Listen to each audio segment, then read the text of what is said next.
¿A qué le respondieron? ¿Qué le respondieron? A escuchar la palabra, uno. ¿Qué más? ¿Qué otro se escuchó? A adorar a Dios. ¿Quién más? Levante la mano los que escucharon eso mismo, que yo vine a adorar a Dios, a pedir y a dar gracias,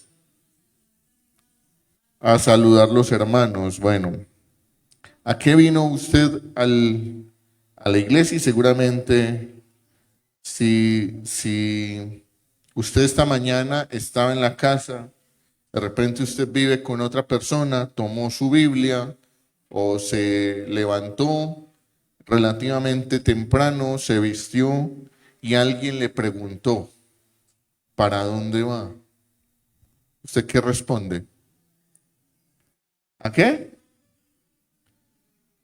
A voy al culto o voy a rendirle culto. Entonces, la siguiente es la pregunta que nos abre la enseñanza de hoy. Dale ahí, por favor. ¿Usted asiste al culto o rinde culto? En nuestra jerga es muy normal y pues no lo vamos a satanizar que nos digan o que nosotros digamos, ¿para dónde vas? Voy para el culto, ¿cierto? O hoy hay culto, ¿sí? Pero usted asiste al culto o usted rinde culto.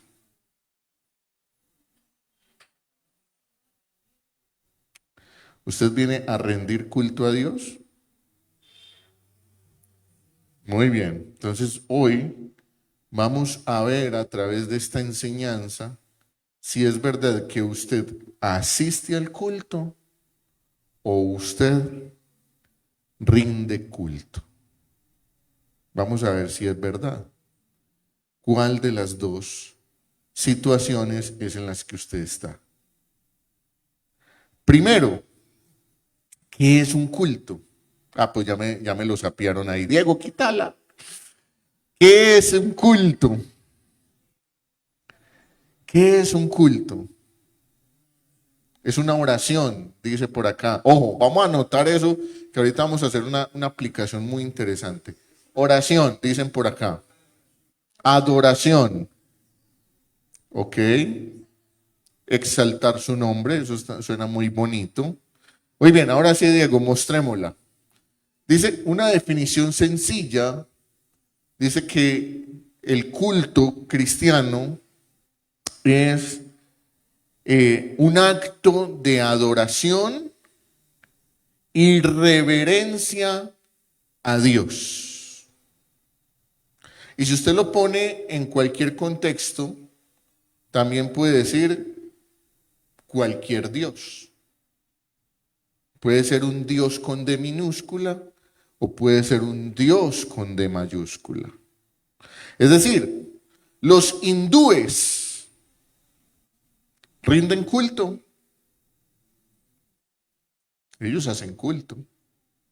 Los musulmanes hacen culto. También hacen culto. ¿Sí?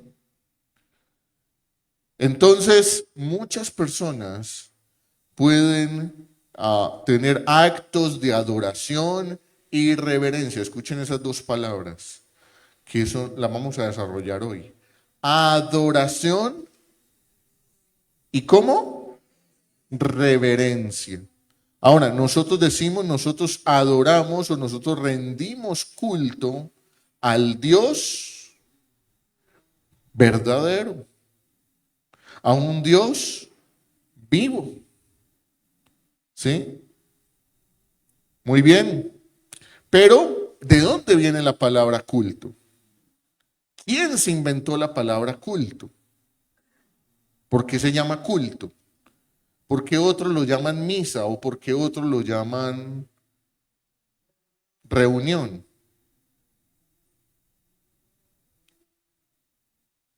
Entonces vamos a ver, hoy vamos a aprender un poquito de esto. Siguiente. Dice que el culto viene de la misma raíz etimológica de cultivar. Ojo con eso. Culto y cultivar vienen de la misma raíz. Y culto abarca una serie de significados muy grandes. Digamos que el cultivo de la tierra requiere ¿qué?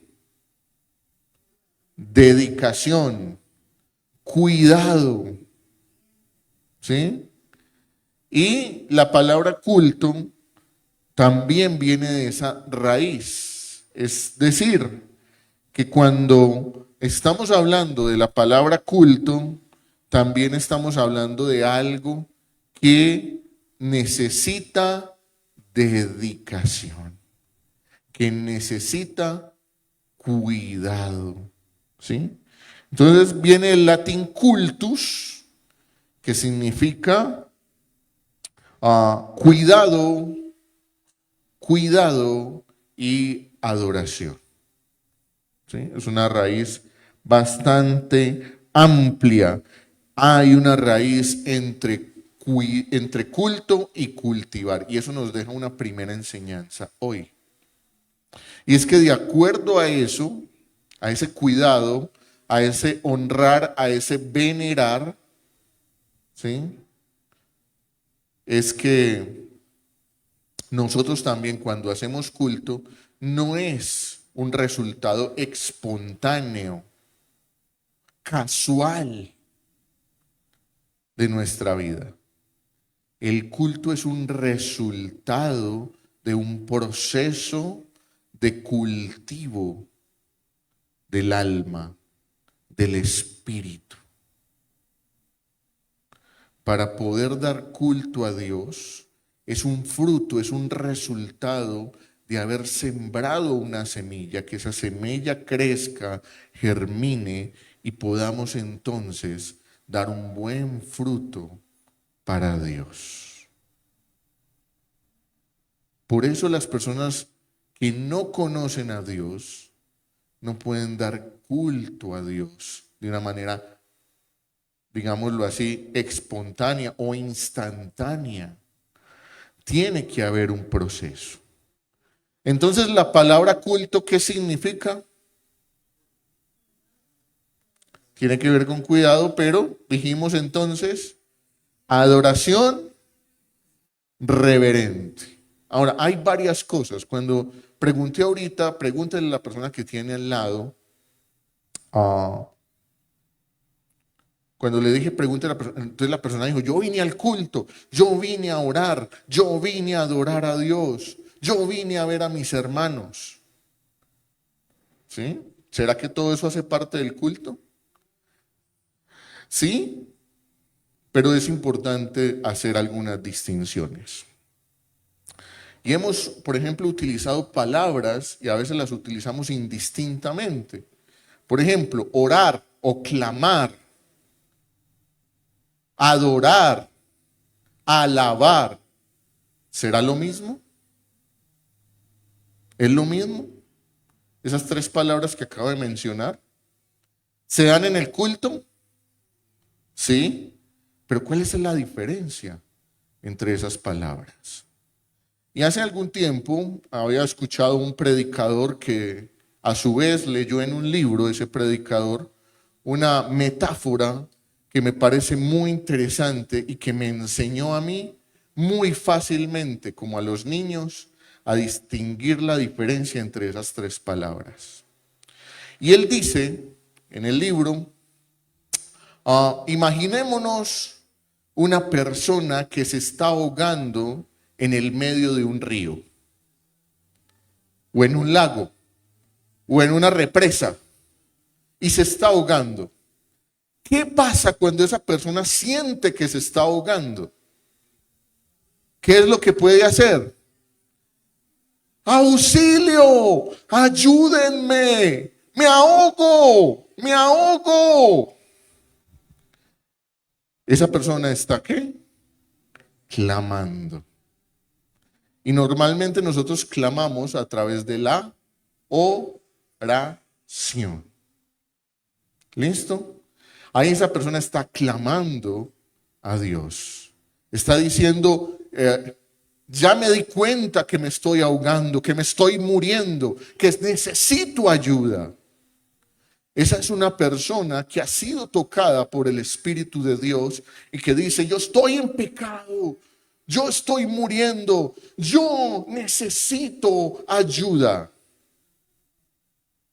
Y ese es el primer llamado y el único llamado que necesita el Señor para venir a ayudarnos, a rescatarnos, a restaurarnos. Pero vamos a suponer que ese señor que se está ahogando, pasa un señor por un puente y lo observa a la persona que se está ahogando. Y esa persona se quita la camisa y se lanza al lago y saca a la persona de ahí y lo salva. Entonces, ¿qué hace la persona que estaba ahogándose? Muchas gracias. Gracias por salvarme. Usted me ayudó, yo me estaba muriendo. ¿Eso es qué? ¿Y en qué se traduce eso en la palabra que estamos hablando? Alabanza. Cuando alabamos a Dios, estamos diciéndole, Señor, gracias porque me salvaste. Gracias porque me diste un nuevo día. Porque me diste un empleo. Gracias porque me diste una familia. Eso es alabar a Dios. Eso es alabar a Dios. El cuento puede terminar ahí. Pero resulta que el Señor, que además salvó a este hombre de ahogarse, le dice, mira, yo sé que estás muy agradecido, no te preocupes. Es más, si quieres, te invito a comer a mi casa. Ven y comemos y compartimos juntos. Este hombre que está tan agradecido, dice, pero ¿cómo es posible? Me salva y me invita a comer a su casa. Y resulta que esta persona decide ir a su casa a comer. Pero cuando va subiendo hacia donde se dirige la casa, se da cuenta que esa persona no vive en cualquier lugar. Vive en un sitio exclusivo, muy bonito, muy hermoso, un lugar especial. Y él puede estar pensando, esta persona tiene mucho dinero, esta persona es rica, porque no vive en cualquier parte, vive en un lugar muy especial. Y de repente este hombre abre la puerta de su casa y es una mansión lujosa y lo invita a entrar y le muestra un manjar especial en la mesa que dice, y esto lo tenía preparado para ti. Pero además empiezan a conversar y esta persona que se estaba ahogando se da cuenta que quien lo salvó no solamente es una persona que tiene mucho dinero, sino que es una persona que ha hecho muchas cosas buenas por otras personas. Que es una persona que es intachable moralmente, que es sencillo, que puede hablar con cualquier persona, por pobre que sea, de tú a tú. Y él dice, ¿cómo una persona tan sencilla, pero a la vez tan rica, pero a la vez tan importante, se preocupó por sacarme del lago? Y esta persona ya no solamente tiene gratitud hacia él, sino que ahora tiene ¿qué? Admiración. Lo admira. Lo ve como un referente, como una persona a quien seguir. Y empieza a convertirse en su amigo. Esto último es ¿qué? Adoración. Cuando adoramos a Dios es porque le hemos conocido. Y ahora no solamente estamos agradecidos porque nos salvó, sino que le admiramos por lo que es, por lo que ha hecho, por lo que sigue haciendo y por lo que hará. Agradecemos que haya muerto en la cruz a pesar de ser tan importante por cada uno de nosotros.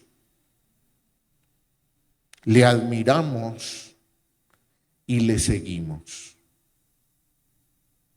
Ahora somos sus amigos y queremos estar cerca de Él, conversar con Él, estar donde Él está. ¿Notan la diferencia entre clamar? Muchas personas pueden clamar, incluso en el mundo. Alabar y adorar. ¿En cuál estás tú?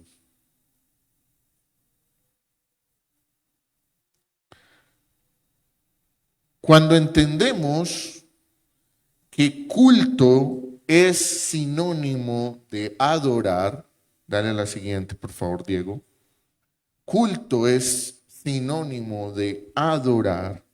Entonces entendemos que nuestra adoración no pasa por un grupo musical que se para al frente, que nuestra adoración no pasa por un animador que te dice levanta las manos, arrodíllate, salta, da palmas, que nuestra adoración es un acto, ¿qué? Personal. Y lo vemos, si podemos tomar un ejemplo desde el Antiguo Testamento, el primero que intentó acercarse a dar un culto a Dios, adorar a Dios, que queda registrado en la Biblia, es Abel. Pero Abraham, en Génesis capítulo 12, versículos 7 al 8, se puede anotarlo o puede revisarlo desde ahí, desde la pantalla. Dice que apareció Jehová a Abraham y le dijo: a tu descendencia daré esta tierra, y allí un altar a Jehová, quien le había aparecido. Es decir, allí Abraham hizo un altar a Jehová. Y luego se pasó de allí a un monte al oriente de Betel y plantó allí su tienda, y teniendo a Betel al occidente y a Ai al oriente, edificó allí un altar a Jehová e invocó el nombre de Jehová. En el Antiguo Testamento vemos a varias personas levantando altares simbólicos, lugares simbólicos para invocar, para adorar, para alabar a Dios. Y Abraham levanta un altar delante de Dios, un altar en gratitud porque Dios le había ¿qué? Aparecido. Y esto nos da cuenta de lo otro. Las personas adoran realmente cuando han tenido un encuentro personal con Dios. Cuando Dios ha hablado a sus vidas.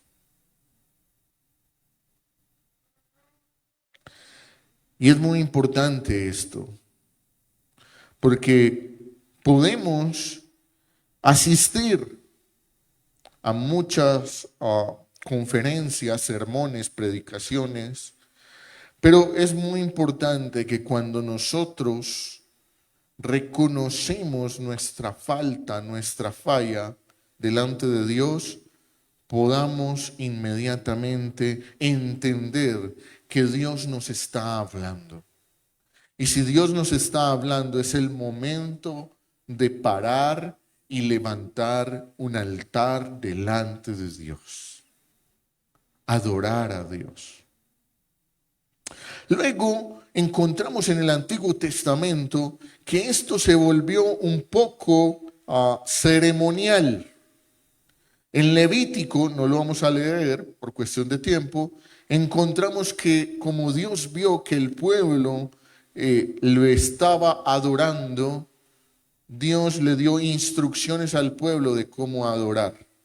Les dijo, construyan un tabernáculo, es decir, una tienda especial donde esté mi presencia y ustedes van a adorar de la siguiente manera. Y estableció sacerdotes, estableció periodos, días especiales, fiestas especiales de adoración y de alabanza. Es decir, fiestas de culto a Dios. A estas se llamaron fiestas solemnes. Ojo con ese término que lo vamos a retomar más adelante. Fiestas solemnes. Pero hubo un tiempo en que el pueblo se apartó de Dios y Dios no quiso escuchar más al pueblo. Y si uno va al libro de Amós, capítulo 5, versículo 21, no está en la pantalla, pero usted lo puede buscar en su Biblia. Dice Dios al pueblo de Israel, ojo, al pueblo de Israel.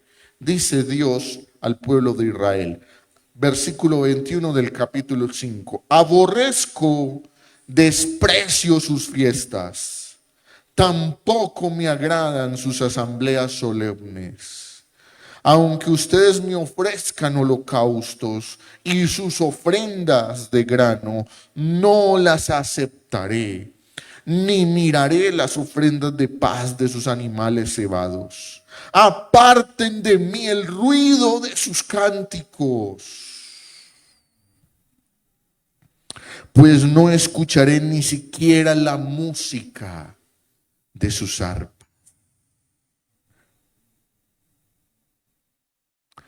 Esto lo está diciendo Dios al pueblo de Israel en el libro de Amós. ¿Por qué le está diciendo Dios eso al pueblo de Israel? Porque ellos seguían ofreciendo culto a Dios, pero sus vidas estaban haciendo todo lo contrario a lo que Dios les había dicho. Entonces ellos iban los sábados, el Sabbat, y cantaban y llevaban ofrendas. Y Dios les dice, ¿saben? No quiero escucharlos. Me enferma su música. No me gustan sus sacrificios, sus ofrendas me huelen mal. Y Dios le dice al pueblo, por mucho que ofrezcan su culto, yo no quiero más ese culto. Porque cantan, porque traen sacrificios, pero su corazón está apartado de mí. Porque hay entre ustedes pecado, porque hay entre ustedes mentira, avaricia, fornicación, adulterio, idolatría. Me enferma su alabanza. Eso dijo el Señor en Amós al pueblo de Israel. Entonces la alabanza, el culto, se había vuelto ceremonial, muy bonito, muy organizado, pero sin esencia. Su esencia no estaba. Se equivocaron, pensaron que el culto era hacer un homenaje bonito, pero sin fondo. Y Dios lo que quería era mostrarles con las fiestas solemnes cómo se organizaban para poder agradar a Dios. Pero lo que Dios mira, como dijo el profeta Samuel, no es lo externo lo que me interesa, sino lo que hay en tu corazón.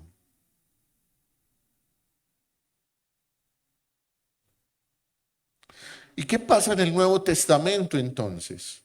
En el Nuevo Testamento encontramos por allá, en el libro de Hechos, capítulo 2, versículo 42, un texto muy conocido que dice, y perseveraban en la doctrina de los apóstoles, en la comunión los unos con los otros, el partimiento del pan y en las oraciones.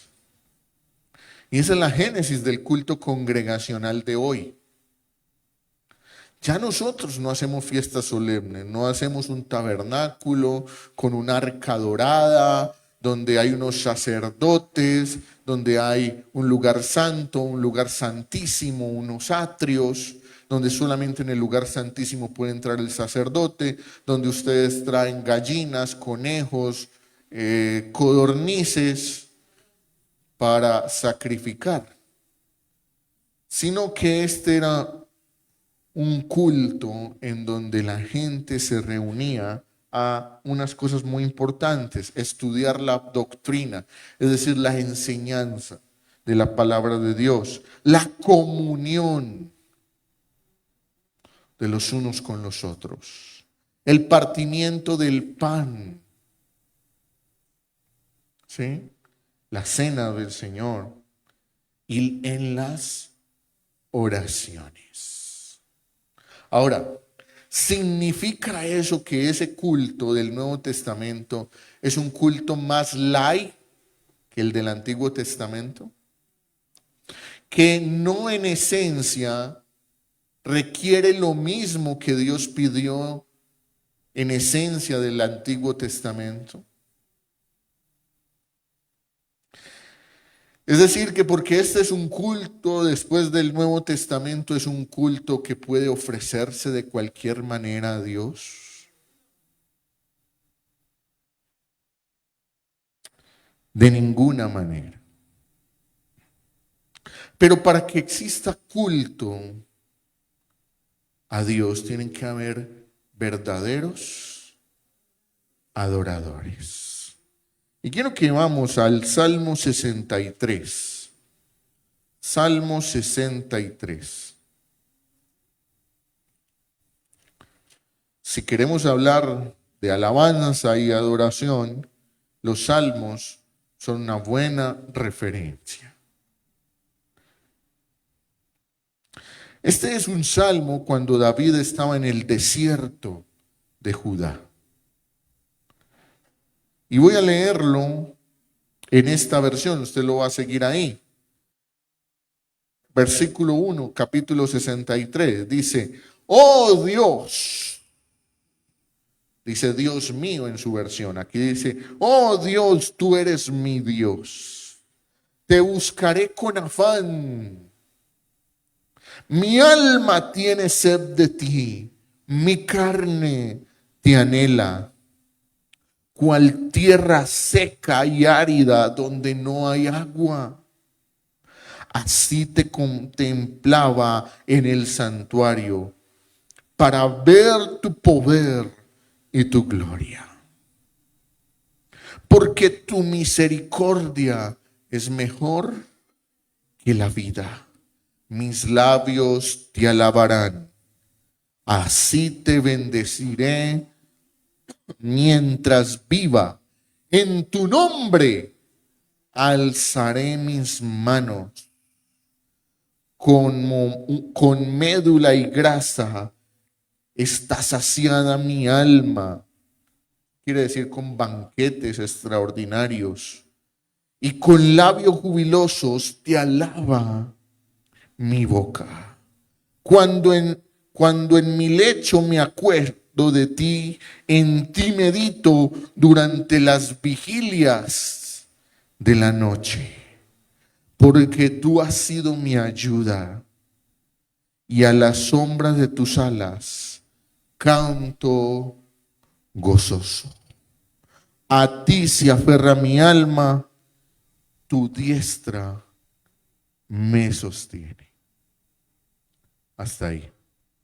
Veamos algunos elementos del salmista David.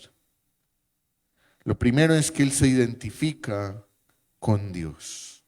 Oh Dios, tú eres mi Dios. Lo primero es la identidad. Usted tiene que saber a qué Dios está adorando. ¿Cuál es el Dios al que usted está rindiendo homenaje? Porque algunos pueden rendir homenaje, quieren intentar rendir homenaje a Dios, pero realmente están rindiendo homenaje y compartiendo ese homenaje con otros dioses. Llámese el dinero, llámese el placer, llámese la fama. ¿Cuál es tu Dios? Lo segundo es que él dice que lo buscará con intensidad. Él dice que mi alma tiene sed de ti, cual tierra seca y árida donde no hay agua. Así busca usted al Señor, como si estuviera seco y necesitara agua. Así como cuando usted tiene sed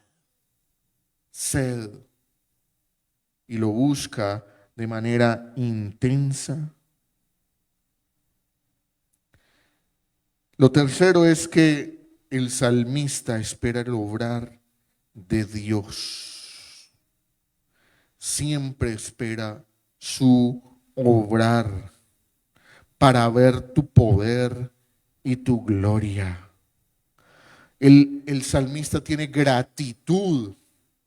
Hay una gratitud enorme de él hacia el Señor. Dice, tu misericordia es mejor que la vida, por ejemplo. Dice, así te bendeciré mientras viva. Hay un agradecimiento del salmista. Lo otro es que el salmista se sacia en él cuando dice que como esos grandes banquetes, así está saciada mi alma cuando está en tu presencia. Piense que cuando usted ha tenido hambre, mucha hambre, y usted empieza a imaginarse esos banquetes, ese pollo asado, esa carne con papitas, esa bandeja paisa. Así dice el salmista, sí, así necesita mi alma tu presencia. Así se sacia cuando estoy en tu presencia. Lo otro es que se alegra su corazón en la alabanza. El salmista está diciendo en el Salmo 63 que con mis labios jubilosos te alaba mi alma. Cuando usted viene al culto, usted viene jubiloso a que sus labios canten de la alabanza a Dios. Lo otro es, mire, piensa en Él en todo tiempo, no solamente en el espacio de la congregación, de la reunión. Dice, cuando en mi lecho, cuando en mi cama me acuerdo de ti y medito en ti durante las vigilias de la noche. O ustedes de los que se voltea con la media cobija y chao. Esta obviamente es una exageración de David, pero lo que nos está diciendo es, pienso en Dios, aun cuando estoy dormido. Estoy meditando de ti y de día y de noche. O usted de los que coge la Biblia, si es que coge la Biblia, los domingos la trae y cuando se acabó el culto llegó a la casa, al closet o al buffet o a la biblioteca y hasta dentro de 8 días. O usted todos los días tiene presente a Dios. Recuerde que el culto viene de cultivar, de cuidar.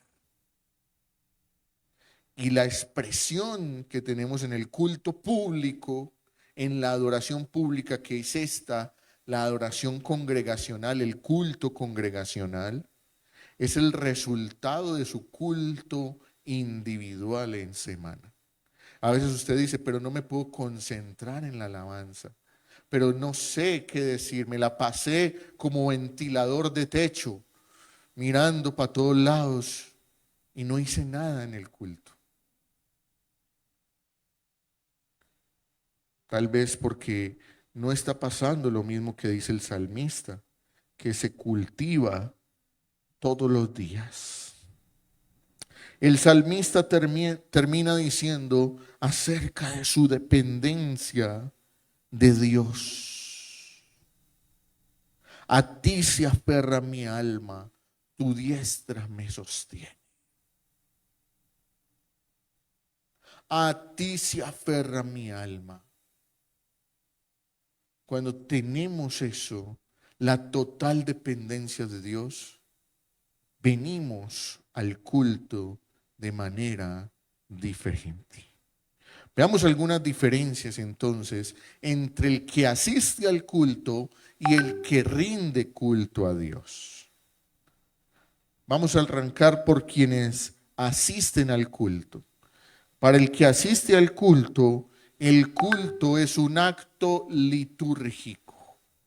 Es una liturgia. Ah, sí, yo sé que allá dan la bienvenida, cantan 6 canciones, pasan unos anuncios y luego paran a un señor o a una señora ahí a predicar. Es una liturgia donde venimos sagradamente simplemente porque queremos de pronto impresionar, agradar, cumplirle a Dios. Estuve en el culto. Para quien asiste al culto, viene con una actitud pasiva, que es la segunda actitud pasiva, es decir, viene como un espectador, como cuando compramos la boleta para ir a ver una obra de teatro o como cuando compramos la boleta para ir a ver un partido de fútbol. Vamos a ir a ver qué hay allá. A la expectativa. Tercera, si es un asistente, normalmente es una persona que llega tarde porque le resta importancia a ciertos aspectos del culto. Ay, no, es que pues en otras iglesias, aquí no. Es que al principio oran mucho y a mí no me gusta. A mí me gusta llegar a la enseñanza.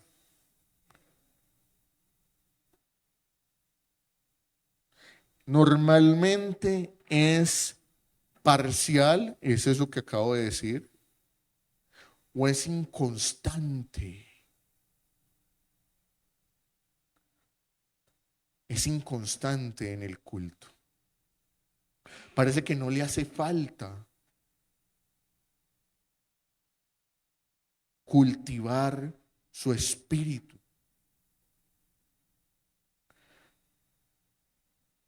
Cuarto, lo más normal es que si pase esto es porque no ha tenido un encuentro personal con Dios o está muy alejado de Dios. Y por último, no cultiva entre semana su relación con Dios. Ese es un asistente al culto. Ahora veamos algunas características de los que rinden culto a Dios, que básicamente es lo contrario. Cree que el culto no es un acto litúrgico, sino un acto de rendición. Entonces viene a la iglesia con una intención, no a esperar que cantan, que oran, que predican. Viene con una intención de rendir su vida a Dios. Segundo, si el que asiste viene en una actitud pasiva, como quien compra una boleta, el que viene a rendir culto viene preparado y consciente de su objetivo. Hoy voy a ir a adorar a Dios. Y ese es mi objetivo. Tiene que pasar algo extraordinario, muy extraordinario, que lo saque de su objetivo. Pero hay personas que vienen a la iglesia, que vienen a un culto y se distraen en un montón de cosas, que lo llamó Perano, que suba al tercer piso, que vaya al segundo piso, que vaya al frente y compre, que vaya a la esquina y ¿rindió culto? No. Procura entrar en la presencia de Dios.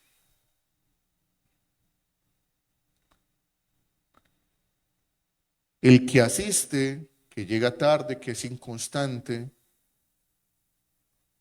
difícilmente se conecta a la presencia de Dios. Porque llegó tarde, llegó interrumpiendo. Mientras que el que rinde culto sabe que viene a entrar en la presencia de Dios.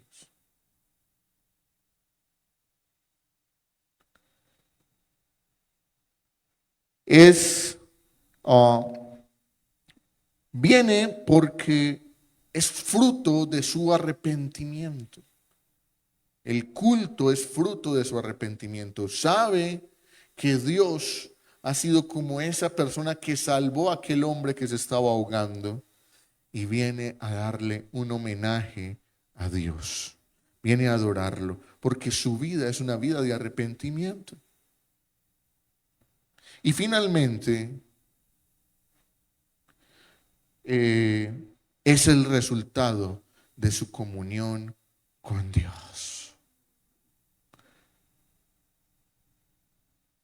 Cuando tenemos con Dios, cuando creemos que podemos, que Él nos oye, pero que además nos responde a través de su palabra, a través de una oración, a través de una canción, y nos concentramos y Él va hablando a nuestra mente, va hablando a nuestro corazón, es porque tenemos una comunión con Él.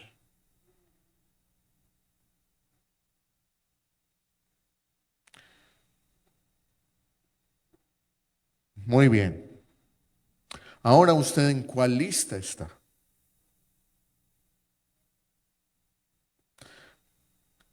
En Juan capítulo 4, versículo 23, Jesús se encuentra con la mujer samaritana en el pozo de agua. Ustedes conocen la historia.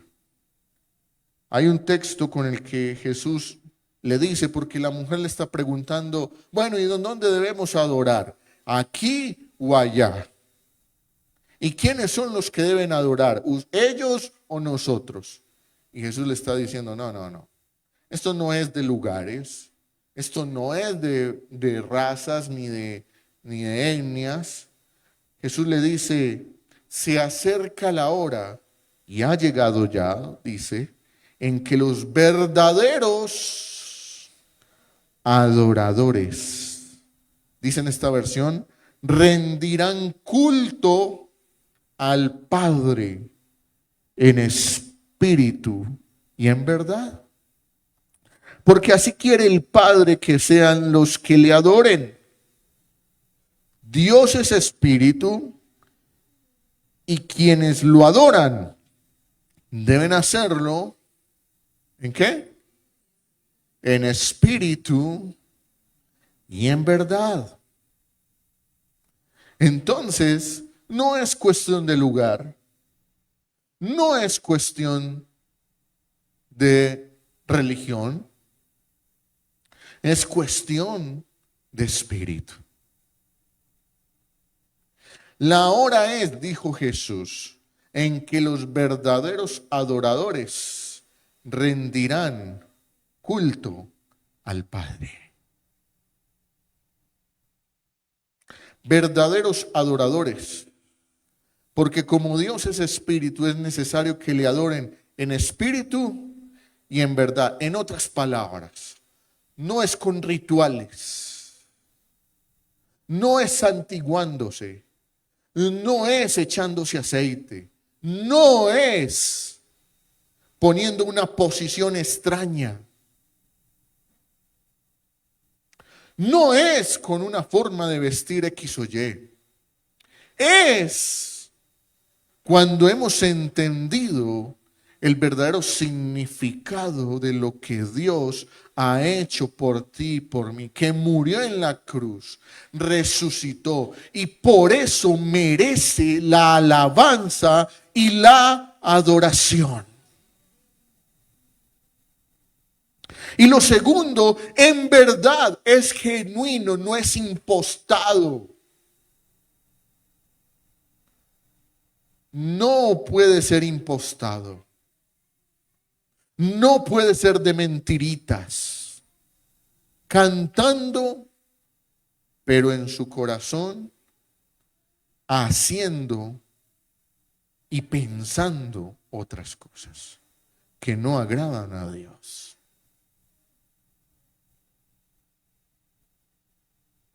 Podemos cantar muy bonito. Podemos sabernos la mejor oración. Podemos sabernos 10,000 versículos. Pero si tú no te rindes genuinamente a Dios, tu oración, tu adoración, tu culto no está pasando del techo.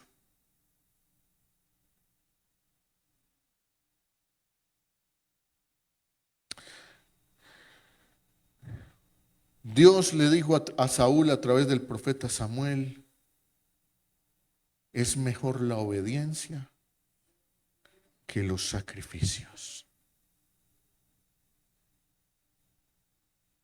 Es mejor un corazón obediente que un corazón que se sabe todos los rituales. No es de rituales. Hebreos 12, 28, 29 dice, Nuevo Testamento. Pareciera del Antiguo Testamento, pero es del Nuevo Testamento. Puesto que nosotros, Nuevo Testamento, nosotros, estamos recibiendo un reino inconmovible. Es decir, el legado de Cristo que no tuvieron los del Antiguo Testamento. En otras palabras, porque ustedes están recibiendo mejores cosas que los del Antiguo Testamento, seamos ¿qué? Agradecidos, alabemos a Dios, agradecidos, alabanza. Inspirados por esa gratitud, ¿qué?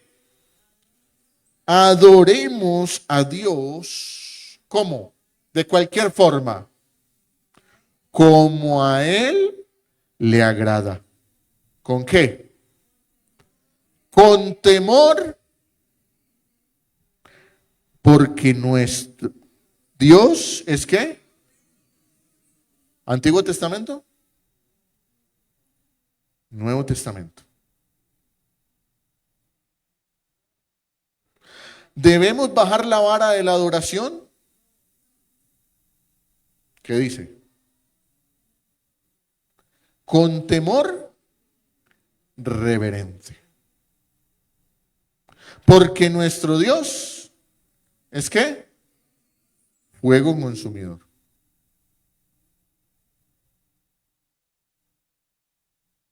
Nuevo Testamento. Nuevo Testamento. ¿Cómo es nuestro culto a Dios? ¿Cuánto tiempo del culto que damos es culto, un indicador, culto efectivo a Dios?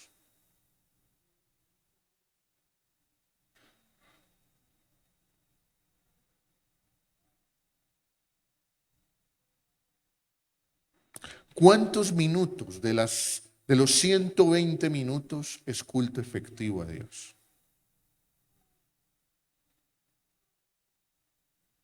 Y saben, cuando uno invita a tiempos extendidos de oración, no, es que ya vamos a estar 2 horas. Ya vamos a estar 2 horas, son mucho. Mire que la misa no dura y no media hora, 45 minutos. Tiempo efectivo entre todo lo que hacemos en el culto.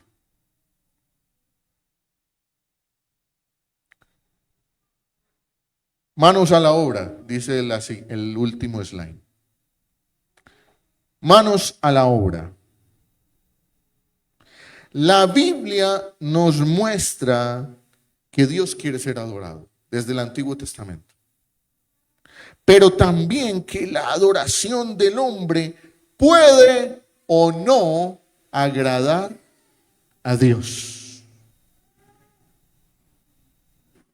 Y hay varios ejemplos. Caín ofreció una ofrenda agradable a Dios, ofreció culto agradable a Dios. Caín no. Ofreció algo sin sacrificio. Nabat y Abiú ofrecieron fuego extraño cuando Dios no les había dicho. Ananías y Zafira trajeron la ofrenda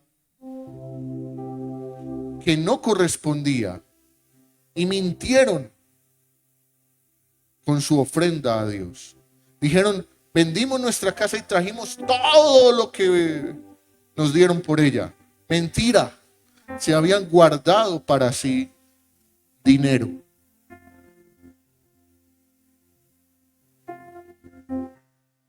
La adoración es una relación de aprecio, valoración y admiración a Dios. Si usted no aprecia, no admira y no valora lo que Dios hizo por usted a través de Jesucristo, usted no va a adorar. Va a ser muy difícil levantarse un domingo, venir un miércoles, sacar un tiempo de vigilia, sacar un tiempo de ayuno para exaltar el nombre de Dios. Pero si usted aprecia a Dios, valora que le ha hecho por usted, usted se esmeraría por tratar de dar culto a Él las veces que más pudiera mientras esté en la tierra. Recuerde que el culto es una preparación de lo que haremos en la eternidad. Tercero, nuestro culto parte de un deseo entrañable de adorar a Dios. Pero la Biblia también nos dice que por eso se debe hacer decentemente y en orden. Es una fiesta solemne. Cuando Dios le dijo al pueblo de Israel en el Antiguo Testamento cómo debería ser la fiesta de la Pascua, la fiesta de los tabernáculos, la fiesta de Pentecostés, cómo debían organizar la adoración, que eran con trompetas, que eran con el arca, que había un desfile, es porque a Dios le gusta el orden. Por eso no estoy de acuerdo con iglesias donde el culto es un desorden, donde son griteríos, donde no hay un orden establecido. Dios es un Dios de orden, donde el predicador predica cualquier cosa, lo primero que se le ocurre. Tiene que haber orden, porque Dios es un Dios de orden. Y todo lo que hacemos para Dios debe ser ordenado. No debemos improvisar en el culto. No deberíamos improvisar. La única improvisación aceptable es el mover del Espíritu Santo.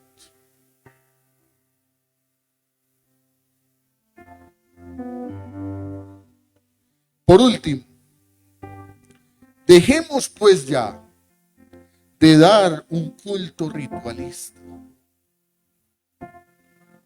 donde cantamos pero nuestra mente está en otra parte, donde escuchar la palabra a veces se nos hace comezón y preferimos salir a la esquina o al frente a hablar con algún hermano,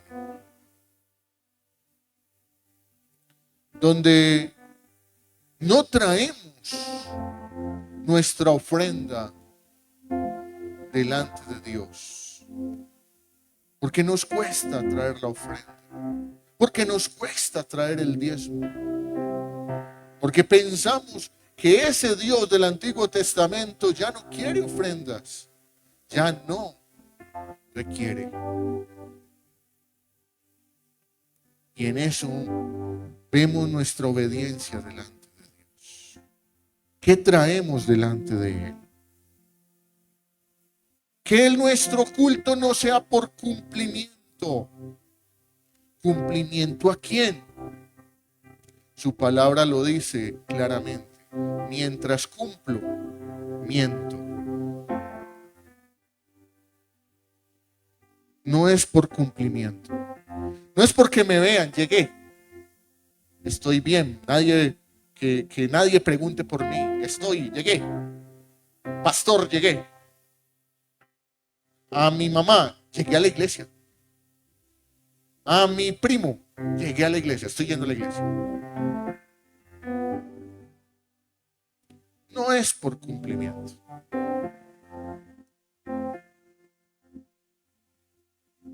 Y menos un culto hipócrita,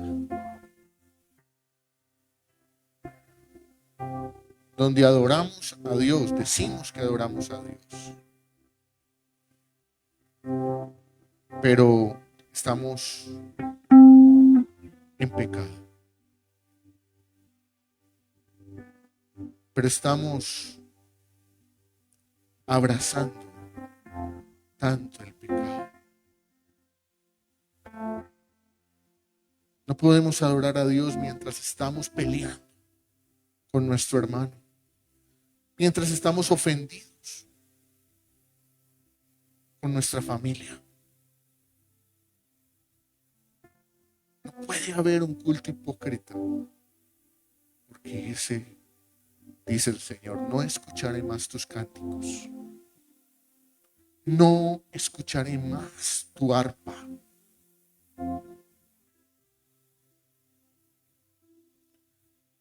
cultos sin ningún sacrificio. No estamos dispuestos a sacrificar nada. Ni tiempo, ni dinero, ni esfuerzos. Solamente venir como quien compra la boleta. Y a veces ni siquiera compramos la boleta. La regalan.